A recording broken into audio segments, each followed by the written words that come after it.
Testing, 1, 2. Okay, we're here. Uh, Hi everyone again. Long time no see. So, by the way, I'm going to stand here because I hope that's fine with you because near the piano, and I'm glad that actually most of us are here, sort of in this section because yes, it is a piano solo recital. I just have a couple of remarks. Thank you so much, Pastor Jonah, for introducing and kind of saying the most important things. Just a couple of things. So yeah, as was mentioned a couple times, first and foremost, this recital was initially intended with Sharon. However, unfortunately, she got sick basically yesterday or 2 days ago, and she called me yesterday saying about the situation, and I was like taken aback a little bit, kind of shocked because I don't remember I've had this situation before when like it was initial plan and then something happened. But as a musician, it's always great to adapt, to be as flexible as possible, and yes, I've had a lot of repertoire, a lot of program for this summer, so that's why it's my pleasure to sort of keep this recital and not disappoint everyone. um, the second thing I want to say is I'm super grateful to the church for inviting me to play as a musician this summer. It's been my true pleasure. Actually, tomorrow I'm going back to Baltimore to continue my studies. So it was just my honor to serve at this church, to play on the piano during worship. It's been an amazing experience, truly. So, and I want to sincerely thank you for making these opportunities possible. I've heard Pastor Jonah say in the past that you have a dedication to continue these recitals, maybe once a month. And I think it's just so important to spread classical music, and because it's so beautiful and so many people enjoy it. So that's why it's my privilege and pleasure to be here. Thank you to all of you for coming, sticking around after the service to hear some music. And yeah, without further ado, I'm just going to say a couple of words about my first piece, and then we'll get started. So I would like to begin with Johann Sebastian Bach's English Suite No. 2 in A minor. Bach wrote 6 English suites, and they are considered to be the earliest set that Bach has written. Now, you may wonder, why are they called English necessarily? It remains rather unclear. That's the short answer. According to the first Bach biographer, Forkel, they were dedicated to an English aristocrat whose name is not given. However, there might be some other reasons too. Despite this title, it is very interesting that the suites are actually in some ways more French than the so-called French suites. In part because they all start with a prelude. Speaking of my suite, it also begins with a prelude, which was written in the light of an Italian concerto. And the reason why it's important to mention is because we begin with one theme, then there is the middle section, and then we return to the first theme. So it's kind of like ABA form, where the first theme returns. And what's very interesting about that is that you can almost hear the orchestral parts of different instruments interspersed with a solo part. However, all of them I will play on the piano by myself. So I think it is an incredible prelude and just a piece of music. After the prelude, all the subsequent dances have their own distinctive characteristics. There are Allemande, Courante, Sarabande, and some others. And I hope that you will enjoy sort of the variety that Bach brings. One last point I forgot to mention. Initially with Sharon, we planned to play some duets for violin and piano, introducing also Bach pieces, shorter dances. These are all dances. And I think that what's really great is that I have this English suite which kind of replaces all the duets with even more dances than we initially planned. So I think that's a good thing, more variety. Anyway, I hope you will enjoy, and thank you again for coming. Thanks.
Thank you so much. Um, yeah, this Bach piece is probably one of the like most difficult suites, or the most difficult I've played yet. But it's just, there's so much depth, because Bach is I mean, really he's kind of the, we consider him to be the father of kind of classical music because he influenced so many composers. And moving on to the next piece, and the composer that Bach also influenced was, maybe surprisingly in some ways, Claude Debussy. So let's travel now about 150 years later after Bach, and now we land in France, beginning of the 20th century, and Impressionism.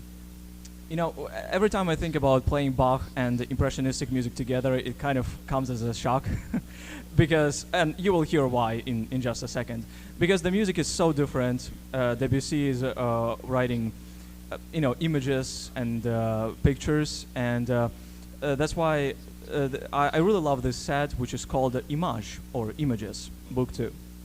And I would like to perform two pieces from this set. The first piece is titled Clocher à travers le feuille, which means bells through the leaves. And the sound of bells, which you can hear throughout, plays a very important role in this piece.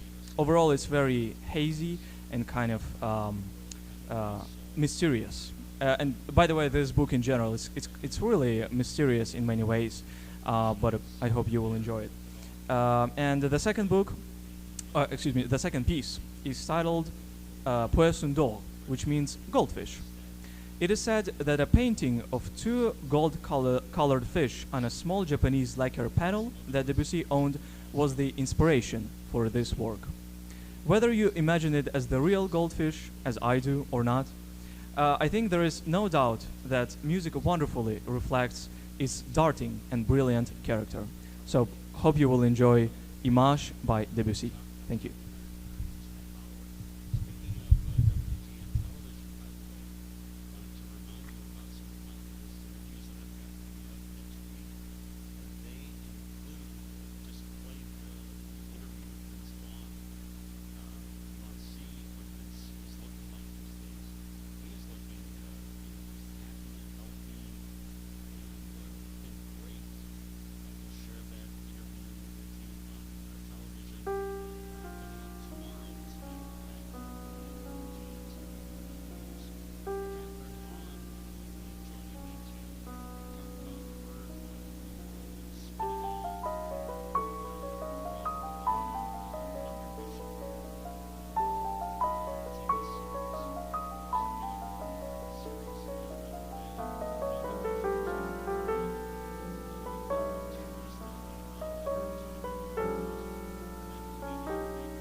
unfortunately, our recital is approaching the end. Um, and I would like to end with a more, I would say, somber, more melancholic piece, and which is which is very dear to me. Yes, because it was written by a Ukrainian composer, Mykola Lysenko. As I'm sure probably all of you know, was born in Kiev, Ukraine, and my family and I moved to the United States 7 years ago. And when the war broke out, Nazari, my brother, and I decided to dedicate ourselves to finding Ukrainian music, and even like finding out what our culture is, how rich our heritage is. So that's why almost in all the performances I do, I want to include at least one Ukrainian piece, just so that I can promote and spread Ukrainian culture and music as well. So this piece, Barcarolle, as far as I know, Lysenko wrote two barcarolles, and what I noticed in both of them is that they possess incredible songful qualities. I think it is mainly due to the fact that Ukrainian language is considered to be one of the probably most beautiful and songful languages in the world, and Lysenko was very influenced by that. By the way, he was considered to be the father of Ukrainian classical music because a lot of it sort of started with him. So the barcarolle that I'm playing today, it consists of three sections. In the first section, you will hear this melancholic and sad theme. Then there is the middle section where where you have more variety of characters. You have different moods, more cheerful and perhaps happy, but at the same time, it's almost like something is holding you back. So there's kind of a little bit of uncertainty there. And finally, the third section, we return to the main theme, which is now played by the left hand, and I think it's even more beautiful.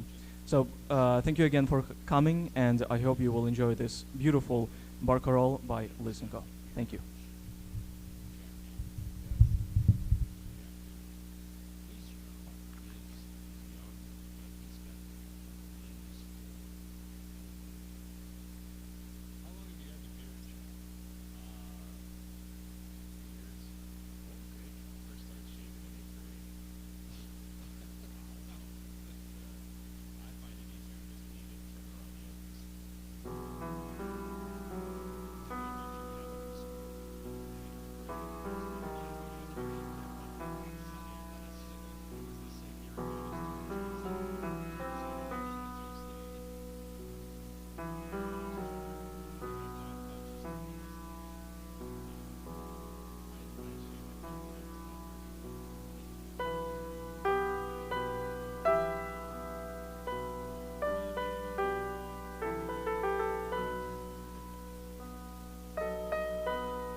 coming.